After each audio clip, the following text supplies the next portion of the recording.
નમસ્કાર, ગ્રાઉન્ડ રિપોર્ટમાં આપનું સ્વાગત છે. હું છું આપની સાથે સંધ્યા.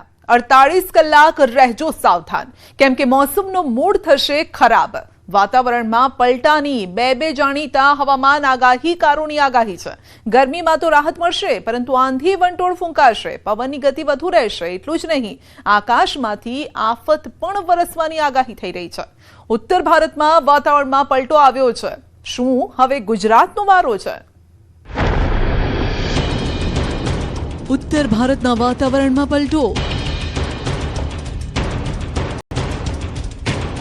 ગુજરાતમાં મોસમનો બદલાશે મિજાજ. 48 કલાકમાં હવામાનમાં મોટો પલટો.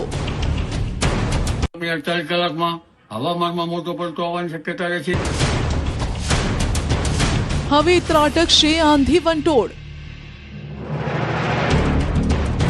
હવામાનમાં પડતા તારીખ 13-14 સુધી આવ્યા કરશે અને ગાજવીજના પ્રમાણ સાથે આંધી વંટોળનું પ્રમાણ પણ વધારે રહેવાની શક્યતા રહેશે.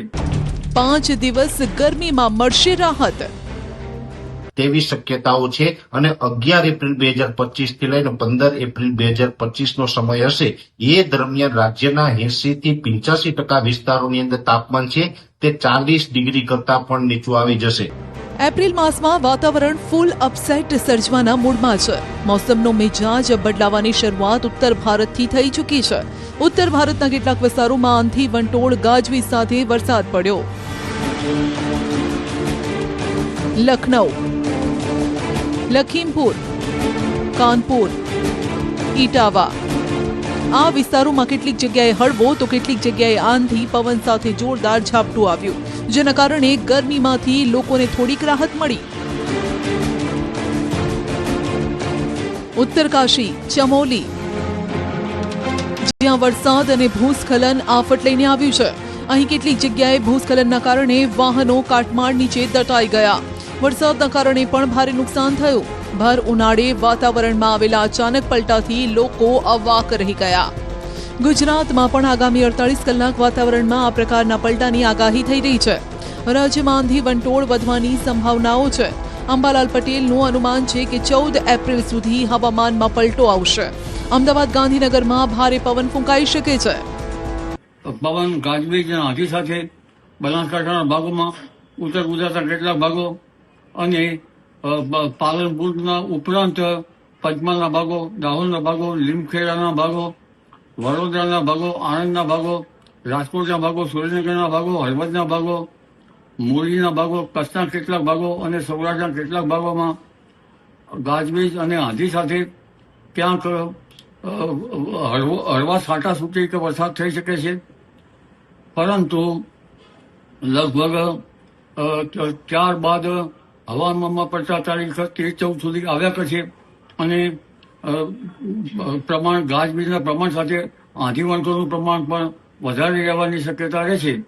એટલે આગામી 48 કલાકમાં હવામાનમાં મોટા પલટા આવી રહ્યા છે. વાતાવરણમાં પલટાની સાથે ભારે પવન ફૂંકાવાની અંબાલાલ પટેલની આગાહી છે. આંચકાનો પવન ફૂંકાશે, જેની સ્પીડ 10 કિલોમીટરથી લઈ 40 કિલોમીટર સુધી રહેશે. ભારે આંધી વંટોળનું પ્રમાણ વધશે અને સામાન્ય રીતે મધ્ય ગુજરાતના ભાગોમાં, અમદાવાદ, ગાંધીનગર વગેરે ભાગોમાં પણ પવનનું જોર રહેશે અને કેટલાક ભાગમાં સામાન્ય પવન 10 કિલોમીટરનો અને આંચકાનો પવન લગભગ 40 કિલોમીટર પ્રતિ અવરનો રહેવાની શક્યતા રહેશે. આ તરફ હવામાન નિષ્ણાત પરેશ ગોસ્વામીએ ઘાતક આગાહી કરી છે. ગુજરાતમાં ગરમીમાં ઘટાડો થશે. ફરી વાદળો વરસાદ લઈને આવશે. ફરી ખેડૂતો માટે ઘાતક દિવસો આવવાના છે. પાક પર ખતરો મંડરાશે. બીજી તરફ કાળઝાળ ગરમીમાં શેકાતા લોકોને રાહત મળવાની છે. હવામાન નિષ્ણાત પરેશ ગોસ્વામીએ ખેડૂતોની ચિંતા વધારનારી આગાહી કરી છે. તેમના અનુમાન મુજબ ગુજરાતવાસીઓ આગ ઝરતી ગરમીમાંથી રાહત મેળવી શકે છે.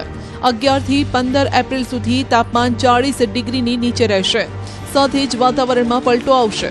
ઉત્તર ભારત પર સાયક્લોનિક સર્ક્યુલેશન અને બંગાળની ખાડીમાં હળવું દબાણ સર્જાશે. બંને અસરના કારણે ગુજરાતના હવામાનમાં મોટા બદલાવ આવશે. 35 થી 40 કિલોમીટરની ઝડપથી પવન ફૂંકાશે. અને 11 એપ્રિલ 2025 થી લઈને 15 એપ્રિલ 2025 નો સમય હશે એ દરમિયાન રાજ્યના 80 થી 85% વિસ્તારોની અંદર તાપમાન છે તે 40 ડિગ્રી કરતા પણ નીચું આવી જશે. એટલે તાપમાનની અંદર આપણે એક મોટી રાહત મળે તેવા સમાચાર છે, કેમ કે સરેરાશ જોવા જઈએ તો 29 માર્ચ 2025 થી 40 ડિગ્રી કરતા પણ જે ઊંચું તાપમાન જોવા મળ્યું છે, 12 થી 13 દિવસ સુધી કન્ટિન્યુ આપણે હીટવેવનો રાઉન્ડ જોવા મળ્યું અને આ ઊંચા તાપમાનમાંથી આપણે આવનારા 5 દિવસ દરમિયાન મોટી રાહત મળે તેવી શક્યતાઓ છે. અંબાલાલે ચોમાસાને લઈને શું આગાહી કરી છે તે પણ જાણી લો. અંબાલાલે ચોમાસાને લઈને કહ્યું છે કે ચોમાસું નબળું નહીં રહે, પાછોતરો વરસાદ જો કે વધુ રહેશે. ઉપરાંત કેટલાક વિસ્તારોમાં વધુ તો ક્યાંક ઓછા વરસાદની પણ સંભાવના છે. આ ચોમાસું લગભગ 2006-2007 જેવું રહેવાની શક્યતા ગણી શકાય અને ક્યારેક 1966 જેવું રહેવાની શક્યતા ગણી શકાય, પરંતુ ચોમાસું એકંદરે નબળું રહેવાની શક્યતા નથી. આમ છતાં પાછોતેર વરસાદ થોડોક વધારે પડવાની શક્યતા રહે છે અને ચોમાસું ભિન્ન ભાગોમાં ક્યાંક વધારે વરસાદ તો ક્યાંક ઓછો વરસાદ જવાની શક્યતા રહી શકાય. પરંતુ આ વખતે ચોમાસું લગભગ શરૂઆતમાં સમયવાહી પ્રવાહના કારણે થોડોક વરસાદ વહેલો હોવાની શક્યતા રહે છે અને ચોમાસું સારું હોવા છતાં ભિન્ન ભાગોમાં વધતો ઓછો વરસાદ થવાની શક્યતા રહે છે. ગંગા જમનાના મેદાનો કેવા તપે છે તેના ઉપર આધાર રહેશે, પરંતુ આંદોમાન નિકોબાર ટાપુ ઉપર લગભગ તારીખ 22-23 મે થી 27-28 મે વચ્ચે કેટલાક ભાગમાં ભારે વરસાદ થવાની શક્યતા રહેશે. તો મે મહિનામાં ત્રાટકશે ખતરનાક વાવાઝોડું. ચોમાસા પહેલા 2 વાવાઝોડાની સંભાવના અંબાલાલે વ્યક્ત કરી છે.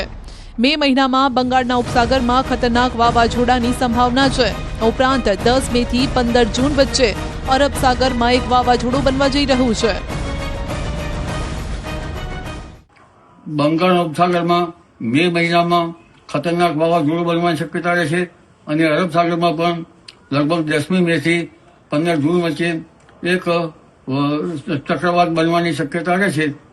પણ અરબ સાગરના ચક્રવાતના લગભગ 4 થી 5 માર્ગ જુદા જુદા માર્ગે જઈ શકે છે.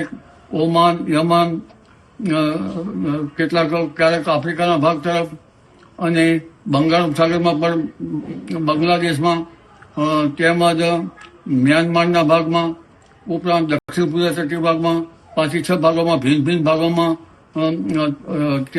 વાવાઝોડાની અસર થતી હોય છે. પરંતુ એ અસર તો ત્યારે જ ખરાબ આવશે જ્યારે ખરેખર વાવાઝોડાનું ફોર્મ થશે ત્યારે. જો કે ગરમીમાં રાહત થોડા દિવસ જ મળશે, કેમ કે 14 અને 15 એપ્રિલ પછી ગરમીનો બીજો રાઉન્ડ આવશે. વેસ્ટર્ન ડિસ્ટર્બન્સ નીકળી જતા ફરી ગરમીનો પારો ઉંચકાશે. उसके बाद हमारा ये है कि fresh spell of heat wave, जब जैसे WD निकलेगा 3-4 दिन टेम्परेचर गिरेंगे, एक fresh spell of heat wave फिर दोबारा से आ सकता है.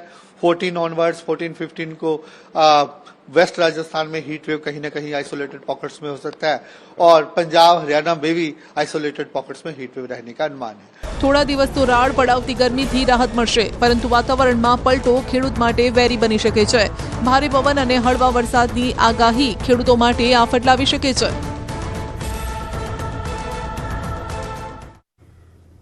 ખેડૂતોની પાક લેવાની સિઝન બદલાય પણ સહાય ન ચૂકવાય. ખેડૂતોને એક સિઝન તો અતિવૃષ્ટિના કારણે ફેલ થઈ, બીજી સિઝન પણ સહાય ન મળતા નિષ્ફળ ગઈ. આ દર્દ છે સુરેન્દ્રનગરના વઢવાણના ખેડૂતોનું, જ્યાં 19,000 ખેડૂતોએ અતિવૃષ્ટિની સહાય માટે ફોર્મ તો ભર્યા, પણ 11,000 ખેડૂતોના ફોર્મ જ રિજેક્ટ થઈ ગયા. આ ફોર્મ કેમ રિજેક્ટ થયા તેનું કારણ પણ તંત્ર નથી આપી રહ્યું. હવે તો સહાય આપો સરકાર. વઢવાણના ખેડૂતો કરી રહ્યા છે પોકાર. ખેડૂતો પૂછી રહ્યા છે એક જ સવાલ: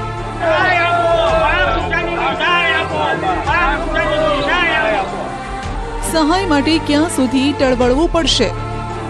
ખેડૂત ક્યાં સુધી સહન કરશે અન્યાય?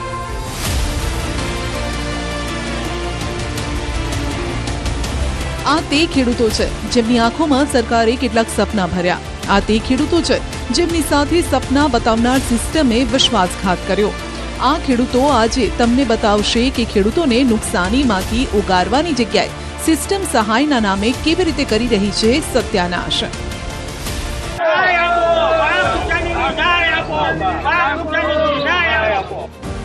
સુરેન્દ્રનગરના વઢવાણના ખેડૂતો હાથમાં ફોર્મ લઈને ઉભા છે. તેમની આંખોમાં દર્દ છે.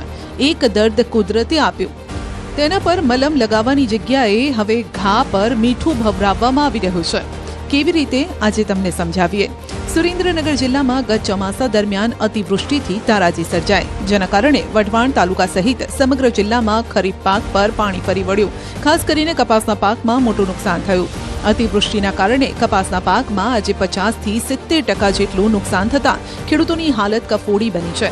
સરકારે અતિવૃષ્ટિથી નુકસાન મામલે કરોડો રૂપિયાના સહાય પેકેજની જાહેરાત તો કરી, પરંતુ જમીનની હકીકત એ છે કે વઢવાણ તાલુકાના જ 11,000 ખેડૂતો આજે પણ સહાયથી વંચિત છે. અમારા વિસ્તારની અંદર અને અમારા ગામની અંદર અતિવૃષ્ટિ થયેલી હતી, જેની અંદર અંદાજિત 1500 હેક્ટર જેટલી જમીનની અંદર ધોવાણ અને નુકસાની 70 થી 80% થયેલ હતી. એમાંથી અમારા ગામના ખેડૂતોએ 572 ફોર્મ ભરેલા હતા, જેની અંદરથી આજ દિવસ સુધી 546 ખેડૂત ખાતદારને સહાય મળેલ નથી. જે સહાય ન મળવાના કારણે ઘણા એવા ખેડૂત ખાતદાર હતા કે જે રવિ પાકની અંદર પાક વાવી શક્યા નથી. તેમજ હવે ઉનાળો આવ્યો અને ટૂંક જ સમયની અંદર 1-2 માસ પછી એપ્રિલ મે અને જૂનની અંદર નવું વાવેતર કરવું પડશે. તો નવા વાવેતર માટે પણ ખેડૂતોને પૈસાની સખ્ત જરૂરત છે. તો સરકારશ્રી તરફથી જાહેર કરેલ આજ દી સુધી કૃષિ પેકેજનો એક પણ રૂપિયો અમારા ગામના ખેડૂતોને આ 572 માંથી મળેલ નથી. ખેડૂતોને નુકસાનીને લઈને સહાય પેકેજ જાહેર કર્યું, પરંતુ શું ખેડૂતોને તેનો જમીન પર ફાયદો મળ્યો? તેની જમીની હકીકત હવે અમારા સંવાદદાતા અક્ષય જોશી આપને બતાવવા જઈ રહ્યા છે. વઢવાણ તાલુકામાંથી કુલ 19,596 ખેડૂતોએ સહાય માટેના ફોર્મ ભર્યા. તેમાંથી માત્ર 7,879 ખેડૂતોને સહાય ચૂકવવામાં આવી, જ્યારે 11,716 ખેડૂતોના ફોર્મ રિજેક્ટ કરવામાં આવ્યા. એટલે 11,000 જેટલા ખેડૂતો આજે પણ સહાયથી વંચિત છે. સહાય ન મળતા ખેડૂતોએ રવિ સિઝનનો પાક ન લઈ શક્યા. હવે ઉનાળુ પાક કેમ લેવો તેનો વિચાર કરી રહ્યા છે. તંત્રએ 11,000 ખેડૂતોના ફોર્મ કેમ રિજેક્ટ કર્યા તેનું કોઈ કારણ પણ ખેડૂતોને નથી આપ્યું. આ મામલે જિલ્લા ખેતીવાડી વિભાગના અધિકારીઓ પણ કંઈ બોલવા તૈયાર નથી. કે 2024માં જે વરસાદ વધારે થયેલો, એમાં અતિવૃષ્ટિ થયેલ, એમાં સરકારશ્રીએ પેકેજ જાહેર કરેલું સહાયનું, એ આજ સુધી અમને ચૂકવવામાં નથી આવ્યું. એમાં વઢવાણ તાલુકામાં 19,000 ખેડૂતના ફોર્મ ભરવામાં આવેલ, એમાંથી ખાલી 11,000 ફોર્મ રદ કર્યા છે અને 7,000 ખેડૂતને ઓનલી 7,000 ખેડૂતને સહાય મળી છે. એમાં સરકારશ્રીને અપીલ છે કે જે 11,000 ખેડૂત બાકી છે અને જલ્દીથી સહાય મળે. અને જે ફોર્મ રિજેક્ટ કર્યા એનો કોઈ વાંધો નથી, પણ શા કારણે થયા, શું કામ થયા, એ બધી અમને કોઈ પણ જાણ કરવામાં તંત્ર દ્વારા આવેલ નથી. તો આની તપાસ કરવામાં આવે અને જલ્દીથી સહાય ચૂકવવામાં આવે. ત્યારબાદ અમારા કપાસમાં બહુ મોટું નુકસાન છે પાણી ભરાવાથી. તો સર્વે થયું તો એ મુજબ કે જે પાણી ભરાણું અને ક્વોલિટી થઈ નહીં, કપાસ બળી ગયા, તો ભાવ પણ નથી આવ્યા. તો ખેડૂતને બહુ મોટી મુશ્કેલી છે. તો ખેડૂત પાક ધિરાણ પણ ભરી શકે એમ નથી. એટલે સરકારને જો સહાય ચૂકવે તો ખેડૂત પાક ધિરાણ ભરી શકે અને આગળનું જીવન ધોરણ એમનામ ચાલુ રહે. વઢવાણ તાલુકાના ખોલડિયાદ ગામમાં જ અંદાજે 572 ખેડૂતોએ સહાય માટે અરજી કરી હતી, પણ તેમાંથી 542 ખેડૂતો હજુ પણ સહાયથી વંચિત છે. પાક નુકસાની મામલે સર્વે કરી ખેડૂતોને સહાય રૂપી હથિયારો આપવા માટે મોટી જાહેરાત કરવામાં આવી, પરંતુ ખેડૂતો હજુ પણ સહાયની રાહમાં છે. અમારો પાક નિષ્ફળ ગયો, એના માટે અમારી પાસે મામલતદારમાં સહીઓ અને સિક્કા બધું કરાવી લીધું, ફોર્મ ભરેલું છે, છતાં અમને પૈસા હજી મળ્યા નથી. પાક અમે કપાસ વાવેલો હતો અને કપાસ આવ ફેલ ગયો અને ખર્ચો લાગ્યો ઘણો. કેટલા વીઘામાં વાવેતર હતું? 20 વીઘામાં વાવેતર હતું અમારું. અંદાજિત કેટલો? અંદાજિત 1.5 લાખનો ખર્ચો લાગ્યો, પણ છતાંય કઈ મળ્યું નથી હજી સુધીમાં. હવે ખેડૂતો સરકારી કચેરીએ ધક્કા ખાઈને ચપ્પલ ઘસીને થાકી ગયા. તંત્રને આજીજી કરીને ખેડૂતો થાક્યા. હવે ખેડૂતો લડી લેવાના મૂડમાં છે. જો તંત્ર દ્વારા વહેલામાં વહેલી તકે સહાય નહીં કરવામાં આવે તો ખેડૂતોએ આંદોલનનું રણશીંગો ફૂંકવાની જાહેરાત કરી છે. સુરેન્દ્રનગર જિલ્લામાં ગત ચોમાસામાં અતિવૃષ્ટિના કારણે ખેડૂતોને મોટા પ્રમાણમાં નુકસાન થયું હતું. ત્યારે ખાસ કરીને જો વાત કરવા હોય તો વઢવાણ તાલુકામાં 19,000 થી વધુ ખેડૂતોએ પાક નુકસાની સહાય માટેના ફોર્મ ભર્યા હતા, પરંતુ માત્ર 7,800 જેટલા ખેડૂતોને તે નુકસાની પેટે જે છે વળતર ચૂકવવામાં આવ્યું છે. 11,000 થી વધુ ખેડૂતોના ફોર્મ છે એ એન કેન પ્રકારે તંત્ર દ્વારા રિજેક્ટ કરવામાં આવ્યા હોવાની વિગતો બહાર આવી રહી છે, જેને લઈને ક્યાંક ને ક્યાંક ખેડૂતોમાં રોષ જોવા મળી રહ્યો છે. સરકાર દ્વારા અતિવૃષ્ટિથી થયેલા નુકસાન માટે મોટા સહાય પેકેજની જાહેરાત કરી મસ્ત મોટી વાતો કરવામાં આવી હતી, પરંતુ ખાસ કરીને જો વાત કરવામાં આવે તો વઢવાણ તાલુકાના 11,000 થી વધુ ખેડૂતો છે એ આજે પણ નુકસાનની જે સહાય છે તેનાથી વંચિત છે, અને ખેડૂતો દ્વારા આ મામલે આગામી સમયમાં આંદોલનનું રણશીંગુ ફૂંકવાની ચીમકી પણ ઉચ્ચારવામાં આવી છે. અક્ષય જોશી, ન્યૂઝ 18 ગુજરાતી, વઢવાણ. સારી આરોગ્ય સેવાના દાવા થઈ રહ્યા છે, પરંતુ આ દાવામાં કેટલો દમ છે, જમીની હકીકત શું છે, આવો જાણીએ.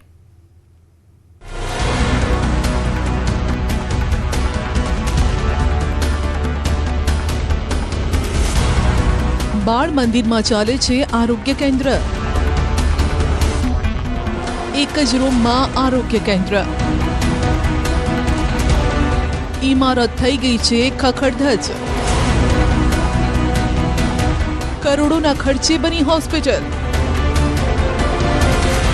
હોસ્પિટલમાં રેગ્યુલર ડોક્ટર નહીં, ધૂળ ખાતી એમ્બ્યુલન્સ, ધૂળ ખાતું એક્સરે મશીન, ફિઝિયો રૂમને તાળા.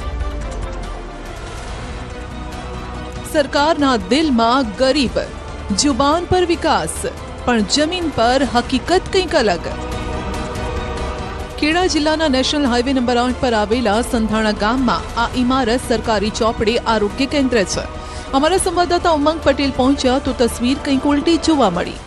ગુજરાતમાં આરોગ્યની કથળી સ્થિતિને લઈને ન્યૂઝ 18 ગુજરાત જ્યારે રિયાલિટી ચેક કરી રહ્યું છે, ત્યારે આજે ન્યૂઝ 18 ગુજરાતની ટીમ માતરના સંધાના ખાતે પહોંચ્યું હતું. ખેડા જિલ્લાનું સંધાના ગામ એટલે કહેવાય કે નેશનલ હાઈવે નંબર 8 પર આવેલો સંધાના ગામ છે. આરોગ્યની સ્થિતિ એટલી બધી કથળેલી છે કે હું જે ઊભો છું તે બાલ મંદિરમાં ચાલતું આરોગ્ય કેન્દ્ર છે, અને આ 1-2 વર્ષથી નહીં 7-8 વર્ષથી ચાલી રહ્યું છે. સૌપ્રથમ દ્રશ્યો બતાવીશ કે જે પ્રકાર તમે જોઈ રહ્યા છો આપ, અહીંયા આગળ કેસબારી છે. અહીંયા મકાનમાં પ્રવેશ એટલે પહેલી આ કેસબારી આગળ બનાવવામાં આવી છે, અને કેસબારી પર લાઈનો પડેલી દેખાઈ રહી છે, કારણ કે અહીંયા કોઈ મકાનની વ્યવસ્થા નથી. જે પ્રકારે તમે જોઈ રહ્યા છો કે અત્યારે અહીંયા આગળ આ જે બાલ મંદિર લખેલું છે, આ બાલ મંદિરની અંદર ચાલતું આ આરોગ્ય કેન્દ્ર છે. સરકાર આરોગ્ય સેવા પાછળ કરોડો રૂપિયા ખર્ચે છે, પણ સંધાણામાં બનેલા આરોગ્ય કેન્દ્રના આ હાલ છે. ગરીબ જનતા માટે આરોગ્ય કેન્દ્ર સારી સ્વાસ્થ્ય સુવિધા માટે બને છે, જેથી લોકો પોતાની બીમારી મોટી થાય તે પહેલા અહીં સારવાર લઈ ઉગતા જ તેને ડામી શકે. પણ જનતાને આરોગ્ય કેન્દ્રના નામે જુઓ શું મળી રહ્યું છે. બાળ મંદિરમાં છેલ્લા 7-8 વર્ષથી આરોગ્ય કેન્દ્ર ધમધમી રહ્યું છે. અંદર પ્રવેશ કરતા એક રૂમમાં ડોક્ટર, ઓપીડી, નર્સ, બાટલા ચઢાવવા માટેનો પલંગ, વેક્સિનેશન ટીમ અને બીજો સ્ટાફ બેઠો છે. પણ આ સ્ટાફ જુઓ કેવી હાલતમાં અહીં બેઠો છે. છત જર્જરિત થઈ ગઈ છે, ઇમારતના પોપડા ઉખડી ગયા છે, અને ચોમાસામાં તો સ્થિતિ વધુ વિકટ બને છે. શેડ સહિતની જે સુવિધા છે તે અહીં આવતા સ્ટાફે પોતાના સ્વખર્ચે ઊભી કરી છે. સરકારે કોઈ જ મદદ નથી કરી. પ્રથમ નજરે અહીંયા આગળ અમને આ શેડ અહીંયા આગળ દેખાયો હતો. શેડ વિશે જ્યારે આગળ પૂછ્યું ત્યારે ખબર પડી કે અહીંના જે ડોક્ટર છે એમો તેમના દ્વારા પોતાના સ્વખર્ચે એટલે કહેવાય કે સંસ્થાની અન્ય સંસ્થાની મદદ લઈ આ એક શેડ બનાવ્યો છે, અંદર લેબોરેટરી અને રસીકરણનું કામકાજ કરવામાં આવે છે. મકાનની અંદર બેસીશું એટલે આ એક રૂમ છે, રૂમની અંદર કેટલાક કર્મચારીઓ કામ કરતા દેખાય છે, પરંતુ આ ડોક્ટર રૂમ સમજો, નર્સ રૂમ સમજો કે પછી ઓપીડી સમજો કે પછી દર્દીને દાખલ કરવા માટેનો એક પુત્ર બેડ સમજો, જે બધું એક જ જગ્યાએ છે. જે તમે જોઈ શકો છો કે જે પ્રમાણે આ મકાન છે, આ મકાનની અંદર દર્દીઓ બધા જ્યારે અમે પહોંચ્યા ત્યારે કેટલાક દર્દીઓ આગળ વેટિંગમાં પણ બેઠા હતા, કારણ કે અહીંયા કોઈ મકાનની વ્યવસ્થા ના હોવાના કારણે દર્દીઓને ભારે મુશ્કેલી પડી રહી છે. આરોગ્ય કેન્દ્રનો લાભ આસપાસના 38,000થી વધુ લોકો લે છે, પણ આરોગ્ય કેન્દ્ર આ રીતે ખખડધજ બિલ્ડિંગમાં ચાલતો હોવાથી અને ઇમારતમાં સંકડાશ હોવાથી દર્દીઓને હાલાકી વેઠવી પડે છે. અનેક વખત રજૂઆતો કરવા છતાં કોઈ પગલાં નથી લેવાયા. ભારે ભીડના કારણે લોકોને નડિયાદ કે ખેડાની ખાનગી હોસ્પિટલમાં ના છૂટકે જવું પડે છે. મેડિકલ ઓફિસર સાથે જ્યારે અમારા સંવાદદાતાએ વાત કરી તો જાણવા મળ્યું કે 2017થી આરોગ્ય કેન્દ્ર આ જ સ્થિતિમાં ચાલે છે. નાનું અમથું આ મકાન હોવાથી દર્દીઓ અને સ્ટાફે અગવડ ભોગવવી પડે છે. મુશ્કેલી તો આ ઝાડઝુડામી થયા તો બોટલ ચડાવવા તો ઊભું રહેવું પડે. વ્યવસ્થિત કઈ છે તો વધારે બીમાર થયા તો બચારા અહીંયા દવા આપે, પણ અમારે પછી ખેડા જવું પડે ને. બરાબર. તારે ખેડા સુધી લંબાવવું પડે છે. સુવિધા કેમ નથી મળતી? સુવિધા સાહેબ આવે છે, પણ એ શું કરે, વધારે એ ના આવે તો આ સંધાણાનું પ્રાથમિક આરોગ્ય કેન્દ્ર છેલ્લા 8-9 વર્ષથી બાલ મંદિરમાં ચાલે છે અને તે ખખડધજ હાલતમાં છે. આ સાહેબો સારા છે તે આ ચલાવે છે. અહીં આગળ નથી એક મેડિકલ રૂમ, લેબોરેટરી નથી, અહીં આગળ ડિલિવરી રૂમ નથી, કશું જ છે નહીં. એક જ રૂમમાં આરોગ્ય ચાલે છે અને છેલ્લા 10 વર્ષથી અસંખ્ય વાર કમ્પ્લેનો કરી છે તો પણ આરોગ્ય બનાવવા માટે કોઈ અધિકારી કે કોઈ તૈયાર નથી. કેટલા વર્ષોથી આ રીતે લોકોને ભીડમાં આવવું પડે છે અને અહીં ખખડધજ હાલત હોવાથી તેના કેટલાય તકલીફો પડે છે. આણંદના સોજિત્રામાં પણ ગરીબો માટે સામૂહિક આરોગ્ય કેન્દ્રના નામે મજાક થઈ રહી છે. કરોડો રૂપિયા આરોગ્યલક્ષી સેવા પાછળ સરકાર ખર્ચે છે, પણ આ રૂપિયા જુઓ કેવી રીતે ધૂળ ખાઈ રહ્યા છે. એક તરફ ધૂળ ખાતી એમ્બ્યુલન્સ છે ને બીજી તરફ ધૂળ ખાતું એક્સરે મશીન. ડ્રેસિંગ રૂમ અને ફિઝિયો રૂમ પર આ તાળું નથી, આ ગરીબોના નસીબ પર લગાવવામાં આવેલું તાળું છે. સોજિત્રાના તાલુકાના આરોગ્ય કેન્દ્ર અને સામૂહિક કેન્દ્ર બંને સરકારી દવાખાનાના આ હાલ છે. જો કે કર્મચારીઓ કહી રહ્યા છે કે મશીન ધૂળ નથી ખાતું, પણ રિનોવેશનનું કામ ચાલી રહ્યું છે એટલે ઢાંકેલું છે. ધૂળ નથી ખાતું, આ રિનોવેશનનું કામ ચાલુ છે એટલે એ ઢોકેલું છે અને હજુ કામ ચાલુ જ છે. આજે આ મજૂરો આજે કામ પર નથી આવ્યા એટલા બંધ છે. ધૂળ ખાતી આ એમ્બ્યુલન્સને લઈને શું કહેશો? ઇમરજન્સીમાં સેવા માટે એમ્બ્યુલન્સ ફાળવવામાં આવી પણ ધૂળ ખાઈ રહી છે. લાઇટ પંખા ચાલુ છે, કોઈ કર્મચારી નથી. જ્યારે આ વિશે ન્યૂઝ 18 ગુજરાતીના સંવાદદાતાએ ડોક્ટરને પૂછવાનો પ્રયાસ કર્યો તો તેઓ કેમેરાથી ભાગતા નજરે પડ્યા. પછી જવાબ આપ્યો કે તેમને કંઈ ખબર નથી. ખુલાસો કરવાની જગ્યાએ હાથ અદ્ધર કરી દીધા. હવે હું તો અત્યારે ડેપ્યુટેશન ઉપર છું, 7 દિવસના ડેપ્યુટેશન ઉપર છું. અત્યારના મેઇન એમઓ તરીકે આપણા ડીજે પરમાર સાહેબ છે, જે હાલ રજા ઉપર છે. તમારે આગળ આરોગ્યની વ્યવસ્થાને લગતા કોઈ બી પ્રશ્ન હોય તો આગળના વડી કચેરીએ તમે જઈને પૂછપરછ ત્યાં કરી શકો છો. આપણા ટીએચઓ સાહેબ છે, ત્યાં તાલુકા હેલ્થ ઓફિસરમાં બી તમે પૂછપરછ કરી શકો છો. હવે તમને બતાવીએ કે અતિ પછાત જિલ્લામાં આવે છે તે નર્મદા જિલ્લામાં શું છે સરકારી આરોગ્ય સેવાની સ્થિતિ. આરોગ્યને લઈ સુવિધાના દાવા કરવામાં આવી રહ્યા છે. સરકારી હોસ્પિટલ તો છે, કરોડોના ખર્ચે હોસ્પિટલ બનાવી દેવાય છે, પણ ડોક્ટર વિના આ બિલ્ડિંગ શું કામની? ન્યૂઝ 18 ગુજરાતીની ટીમ જ્યારે હોસ્પિટલ પહોંચી તો એક જ ડોક્ટર ફરજ પર જોવા મળ્યા, તે પણ ડેપ્યુટેશન પર આવેલા છે, રેગ્યુલર નહીં. નર્મદા જિલ્લાના દેડિયાપાડા એ અંતરિયાળ વિસ્તાર ગામ ગણવામાં આવે છે. અંતરિયાળ વિસ્તારમાં સાથે સાથે દેડિયાપાડા તાલુકો સૌથી મોટો તાલુકો ગણવામાં આવે છે. ખાસ વાત કરીએ તો જે સરકારી હોસ્પિટલ છે, હોસ્પિટલ તો બનાવી દેવામાં આવી છે, પરંતુ એક ડોક્ટરથી આ હોસ્પિટલ ચાલી રહી છે. તમે જોઈ શકો છો કે રોજના 200 થી 250 અહીંયા ગાડી દર્દી આવતા હોય છે અને એક જ ડોક્ટર જેમની સારવાર કરતા હોય છે. લાઇનમાં ઊભા રહી અને જે સારવાર કરવામાં આવે છે, પરંતુ જો કોઈ ઇમરજન્સી કેસ આવી જાય તો એ ઇમરજન્સી કેસ પર પહેલા એને પ્રાધાન્ય આપવામાં આવે છે. ત્યારે જે ઓપીડીમાં હોતા હોય છે, જે દર્દીઓ હોય છે, જેમને રાહ જોવી પડે છે. ખાસ વાત કરી રહ્યા છે તે દેડિયાપાડા તાલુકો જે છે, આ તાલુકામાંથી આજુબાજુના લગભગ 25 થી 20 કિલોમીટરના અંતરિયાળ વિસ્તારોમાંથી જે દર્દીઓ આવતા હોય છે, જેમને જે ગરીબ આદિવાસી દર્દીઓ હોય છે, જેમને સારવાર મળી રહે એ માટેની સુવિધા તો કરેલી છે, પરંતુ ડોક્ટરના અભાવે આજે દર્દીઓને રિફર કરવાનો વારો આવી ગયો છે. સરકારી હોસ્પિટલમાં કરોડોના ખર્ચે એક્સરે મશીન, લેબોરેટરીથી લઈ ઓપરેશન થિયેટર સહિતની સુવિધાઓ છે. આ સુવિધાઓ ગરીબ આદિવાસીઓને આશીર્વાદ સમાન લાગી રહી હતી, પરંતુ ડોક્ટર જ ન હોય તો પછી આ સુવિધા શું કામની? દર શુક્રવારે અહીં 2-3 ડોક્ટરો રાજપીપળાથી આવે છે, પણ અમારા સંવાદદાતા અને દર્દીઓ રાહ જોતા હતા. સવારના 11 વાગ્યા સુધી ડોક્ટર ન દેખાયા. 9 વાગ્યાથી લાઇનમાં ઊભા હતા, તે પણ અહીં લોકો દૂર દૂરથી આવ્યા હતા. અમે જંગલમાંથી આવીને ભોળી કરીને લાવીએ અને પછી ડૉક્ટર હોય તો અમને સારવાર કરે તો બચાવી શકીએ, તો બીજા ડૉક્ટર હોવા જોઈએ. બેન, તમે જંગલ વિસ્તારમાંથી આવતા હોય છો તો ઘણીવાર જોલીમાં લાવતા થઈ જાય છે, શું કહે? હા, એ તો હોય તારે અમને સારું. લગભગ વર્ષની આજુબાજુમાં અહીંયા આ હોસ્પિટલનું ઉદ્ઘાટન થયું છે, પણ ત્યારબાદ અહીંયા ટેકનિશિયન્સ, ડૉક્ટર્સનો અભાવ છે. અહીંયા લગભગ દરરોજના 200 થી 250 પેશન્ટો સારવાર માટે આવતા હોય છે, પરંતુ એક ડૉક્ટર અથવા 2 ડૉક્ટર હોવાના કારણે ઇમરજન્સી કેસની અંદર જ્યારે ડૉક્ટર ઇમરજન્સી કેસને જ્યારે પ્રાધાન્ય આપતા હોય ત્યારે ઓપીડી ચાલુ ઓપીડીએ જવું પડતું હોય. જો અન્ય ડૉક્ટર ના હોય તો બીજા પેશન્ટો જે આવતા હોય તેઓને તકલીફ પડતી હોય છે. એક ડોક્ટર 24 કલાક ડ્યુટી કરે છે, જેમ ઓપીડી સંભાળે છે. હોસ્પિટલમાં દાખલ દર્દીઓને સંભાળે કે પછી ઇમરજન્સી દર્દીને સંભાળે. આવા કિસ્સાઓમાં રિફર કરવામાં આવે તો દર્દીઓના મોત પણ થતા હોય છે.